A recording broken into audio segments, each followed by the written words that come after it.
নমস্কার, astro Pavel channel থেকে বলছিলাম।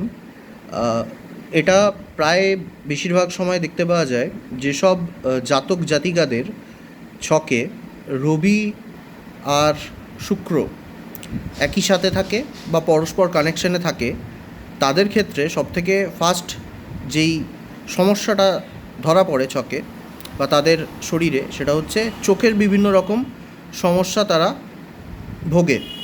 তো যদি কারোর ছক জানা থাকে তাহলে অবশ্যই তারা যদি দেখতে পান রবি শুক্র একসাথে আছে বা কোনো রকম কানেকশানে তারা আছে, অবশ্যই চোখের যত্ন নেবেন।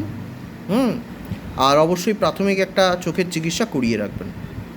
আশা করি এটা অত্যন্ত গুরুত্বপূর্ণ একটা ভিডিও যেটা শেয়ার করলাম, সবাই ভালো লাগবে। সবাই ভালো থাকবেন, সুস্থ থাকবেন।